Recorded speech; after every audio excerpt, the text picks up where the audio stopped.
Hey, what's up everybody and welcome back to the YouTube channel. My name's Robbie Chambers and I'm here to provide you guys with finance, lifestyle, mindset, educational content.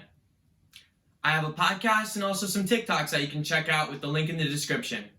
If you guys want to download and invest in Robinhood, you guys can use my link in the description so that you can get a free stock valued up to $500, which usually averages out to about $5, and I'll get one too. Today I want to go over with you guys credit cards, credit scores, and all about them so that you aren't uninformed when it comes to credit. And trust me, many of my friends and the people that I know are. First, let me start things off with credit cards. They're not bad. They're actually extremely useful and they can help you leverage your money and also earn you a ton of rewards points. Plus, they have some great sign-up bonuses. If you're spending that money anyways, you might as well put it on your credit card.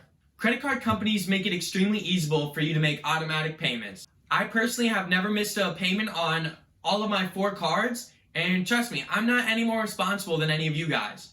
The only reason I've never missed a payment is because they make it super easy for you to make them on time. So your credit score is a 3-digit number that banks use to see how likely you are to pay off debt. Banks and lenders use this score to decide whether they want to approve you or deny you for a loan or credit card. It is easy for someone to say that they can pay for something, but that isn't enough for banks to approve you for loans or credit cards. Your credit score is extremely important and it's very advantageous to start as soon as possible. Remember, you can start actually building your credit score when you're 16. This can be done with a parent co-signing on that credit card for you. These 2 extra years on your credit score history can be very important. Now, there are numerous amazing free apps that let you check your credit score, but I personally use Credit Karma and I found that they've been very great at doing what they do. So now on to credit, there are 6 main factors that you need to fully understand before you get your first credit card. You have payment history, credit card utilization rate, derogatory marks, age of credit history, total accounts, as well as hard inquiries. Now to start things off, your payment history, which has a high impact on your credit score, is a percentage that is based off of your total payments. So if you had 1 card for 1 year, you would have a total of 12 payments. And now if you made all 12 of those payments, you'd have 100% payment history. Now let's say you did miss 1 payment that year. That means you'd have 11 out of 12 months on your payment history. And that's a 91.6% payment history. And according to Credit Karma, that's really bad.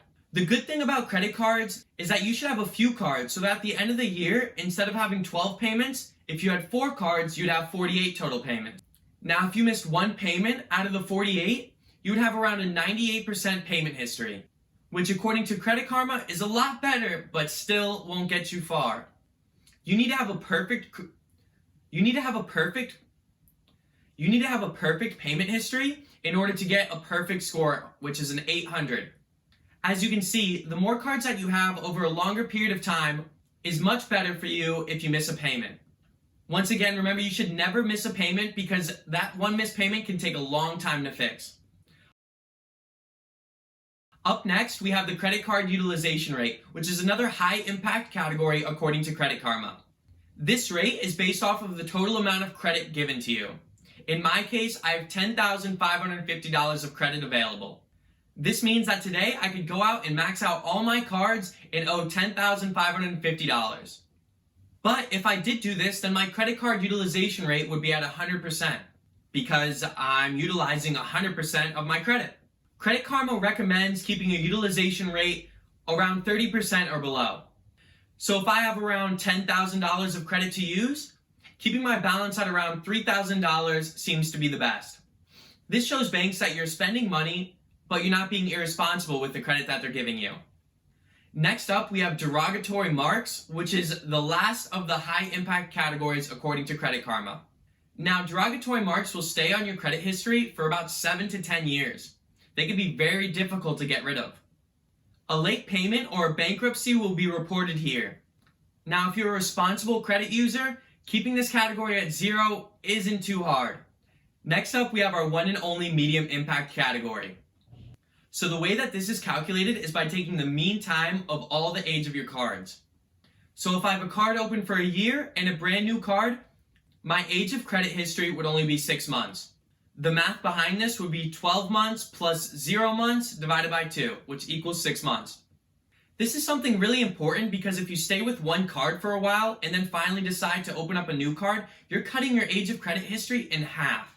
So if possible, it's definitely very advantageous to open up as many cards as you can as soon as possible. This way it affects your age of credit history as little as possible. Next up we have total accounts, which is a low impact category according to Credit Karma. It's actually super surprising to learn about. Like with most of the categories in this video, the more you have of it, the worse it is for your score. But in this case, for total accounts, they want you to have a lot. Now, these accounts can go from open credit cards, open auto loans, or open mortgages. Personally, I have 6 accounts open. 4 credit cards, 1 auto loan, and some student loans.